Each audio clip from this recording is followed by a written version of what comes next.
একটানা বৃষ্টিতে কক্সবাজার শহরের অর্থাৎ পর্যটন শহরের এই প্রধান সড়ক অর্থাৎ কলাতলী যাওয়ার যে মূল সড়ক সুগন্ধার সামনে এই জায়গায় এবং এছাড়া কিছু জায়গায় এই সড়কে কোটি টাকার সড়কে এমন জলাবদ্ধতা সৃষ্টি হয়। প্রতি বছর আমরা দেখতে পাই যখন একটানা ভারী বৃষ্টি হয় তখন এই সড়কের কিছু কিছু অংশ এভাবে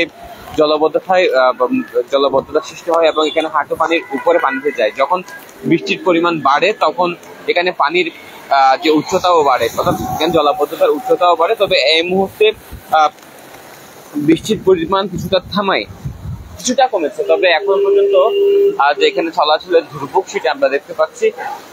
যে এখানে বেশিরভাগ এই সড়ক দিয়ে মূলত পর্যটকরা সবচেয়ে বেশি যাতায়াত করে, কেননা পর্যটন এরিয়া আশপাশে হোটেল জোন এবং এটার সামনে কিন্তু সুগন্ধা যে মোড়, সেই সুগন্ধা মোড়ে যেখানে আমরা অবস্থান করছি এবং মূলত এখান দিয়ে সাধারণ মানুষ, স্থানীয় সহ পর্যটকের যাতায়াত। এই যে কোটি টাকার সড়কে ড্রেনেজ ব্যবস্থার বেহাল দশার কারণে আমরা প্রতি বছর লক্ষ্য করি এই জায়গায় কিন্তু জলাবদ্ধতার সৃষ্টি হয়। একই সাথে আমরা দেখেছি পর্যটন শহরের যে হোটেল জোন রয়েছে সেখানে প্রায় ভিতরের প্রায় অংশে কিন্তু অর্থাৎ প্রায় সড়কে আমরা এমন জলাবদ্ধতা দেখতে পাই।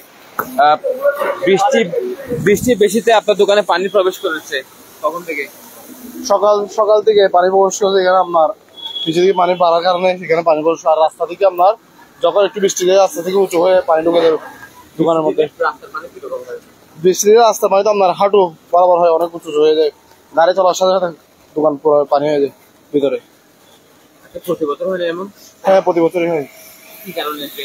এটা ড্রেনে হয়তো ময়লা আবর্জনা জমছে, ওই জন্য এরকম অবস্থা। এখানে দেখতে পাচ্ছেন যে রাস্তার পানি একদম ফুটপাতের উপরে এসেই যে টিকিট কাউন্টারের ভিতরে কিন্তু পানি প্রবেশ করছে এবং এরকম আবার আরো অনেক টিকিট কাউন্টার রয়েছে যেখানে পানি প্রবেশ করছে। যেহেতু এখানে ড্রেনেজ ব্যবস্থা ঠিক না থাকার কারণে যখন ভারী বৃষ্টি হয় সে সময় এখানে তাদের দুর্ভোগ বেড়ে যায়। তারা বিভিন্ন মাধ্যমে যে দোকান থেকে পানি সরিয়ে ফেলার ব্যবস্থা করছেন। এই যে এখন কিছুটা বৃষ্টি থেমেছে অর্থাৎ কমেছে, সে কারণে কিন্তু একটু স্বস্তি মিললেও এখানে দেখতে পাচ্ছি আপনার দোকানে পানি প্রবেশ করেছে। হ্যাঁ, রাস্তার পানি কেমন হয়? মানে যখন বৃষ্টি হয় পানি উপরে উঠে যায়, যখন গাড়ি চলাচল করে তখন দোকানের ভিতরে যেগুলো পানির দিয়ে একবার দোকানের ভিতরে চলে যায়। প্রতি বছর বলা যাচ্ছে না, বিশেষ করে আমি ধরেন 1 বছর ধরে এখানে আছি, গত বর্ষাকালে ছিলাম না। এখন দেখতে পাচ্ছি রাস্তার পানি ডাইরেক্ট আমার কাউন্টারে চলে আসে, বুঝছেন। প্রতিদিন রাত্রে বা দিনে যখন প্রচুর পরিমাণ বৃষ্টি হয় তখন আপনার এখানে আমাদের কাউন্টারে পানি চলে আসে। কষ্ট তো হচ্ছে, কিছু করার তো না, বর্ষাকালের দিন। তার দোকানেও পানি প্রবেশ করেছিল যখন ভারী বৃষ্টি হচ্ছিল।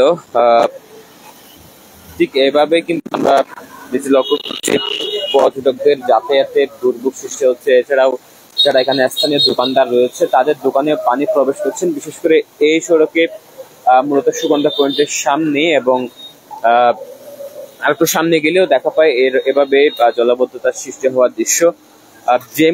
এই মুহূর্তে যেখানে দাঁড়িয়ে আছে অর্থাৎ সুগন্ধা পয়েন্টে, এই জায়গায় মূলত জলাবদ্ধতা যখন একটানা ভারী বৃষ্টি হয় তখন পানি প্রায় হাঁটুর উপরে গিয়ে পানির এখানে সৃষ্টি হয়, জলাবদ্ধতার সৃষ্টি হয় এবং সে পানি আশেপাশের যেই দোকানগুলো রয়েছে, টিকিট কাউন্টার থেকে শুরু করে বিভিন্ন হোটেল রেস্তোরাঁ, সেখানেও পানি প্রবেশ করে। এছাড়াও যে গাড়ির চলাচলের সময় যখন ছিটকা পড়ে, সে ছিটকাও দোকানের ভেতর প্রবেশ করে, যার কারণে দুর্ভোগের সীমা ছাড়িয়ে যায়। এই মুহূর্তে কক্সবাজার শহরে পর্যটকের সংখ্যা কম থাকায় যে পর্যটকের দুর্ভোগ অনেকটা কম হলেও যে কজন পর্যটক আসছেন তারা বারবার অভিযোগ করছেন বৃষ্টি বিলাসে তারা কক্সবাজারে এসে মূলত এমন জলাবদ্ধতার দৃশ্য দেখে তারা বেশ হতাশ। এছাড়াও যে হোটেল জোনের বিভিন্ন গলিতে আমরা দেখেছি যখন ভারী বৃষ্টি হয় প্রায় কোমরের উঁচুতে পানি জমে যায়, সেখানেও তারা দুর্ভোগ পাচ্ছেন।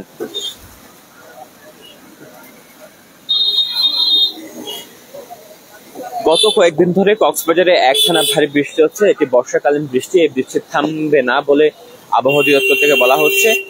এবং আমরা দেখেছি গতকাল থেকেও আমরা একটানা ভারী বৃষ্টি লক্ষ্য করছি এবং গতকাল সর্বোচ্চ বৃষ্টিপাত রেকর্ড করা হয়েছে, অর্থাৎ 142 মিলিমিটার বৃষ্টিপাত হয়েছিল গত 24 ঘন্টায়। এই যে বর্ষাকালীন সময়ে কক্সবাজারের দুর্যোগের চিত্র দেখাচ্ছিলাম, মূলত এই সমস্যাগুলো আমরা দেখি কক্সবাজার শহরের এই সড়ক অর্থাৎ পর্যটনের মূল জায়গায় প্রতিবারই জলাবদ্ধতার সৃষ্টি হয়। এটির মূল কারণ হচ্ছে ড্রেনেজ ব্যবস্থার বেহাল দশার কারণে এমনটি হয় বলে জানাচ্ছেন স্থানীয়রা। একই সাথে পানি নিষ্কাশনের ব্যবস্থা ঠিক না থাকায় আমরা দেখেছি যে গত বছর আগে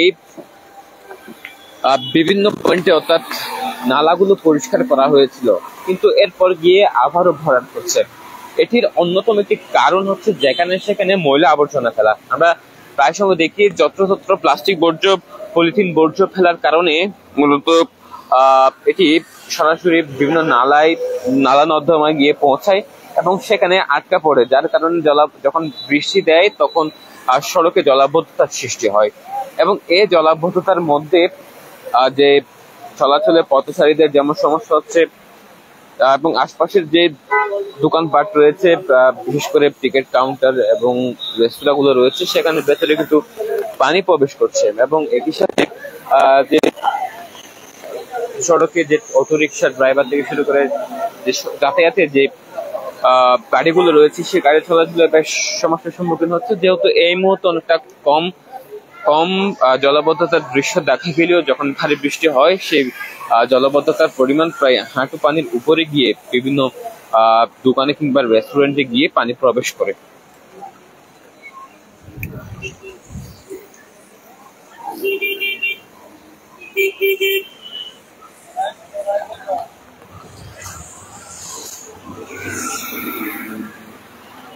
কক্সবাজার শহরের যে পর্যটন শহরের মূল পয়েন্ট, অর্থাৎ যে সড়ক দিয়ে সমুদ্র সৈকত বিলাসে যায় পর্যটক এবং স্থানীয়রা, আমরা যেখানে দাঁড়িয়ে আছি অর্থাৎ সুগন্ধা মোড়ের সামনে, এখানে জলাবদ্ধতার দৃশ্য দেখাচ্ছিলাম। যখন ভারী বৃষ্টি হয় এখানকার দুর্ভোগ অর্থাৎ জলাবদ্ধতার দুর্ভোগের সীমা ছাড়িয়ে যায়। হাঁটু পানির উঁচুতে গিয়ে পানি থাকার কারণে আশেপাশে যে টিকিট কাউন্টার থেকে শুরু করে রেস্তোরাঁগুলো রয়েছে সেখানে পানি প্রবেশ করে। প্রতি বছর এমন দৃশ্য এই কোটি টাকার সড়কে দেখা যায়, যে ড্রেনেজ ব্যবস্থা, পানি নিষ্কাশনের ব্যবস্থা ঠিক না থাকার কারণে প্রতি বছর এমন দুর্ভোগের শিকার হয় পর্যটন শহর।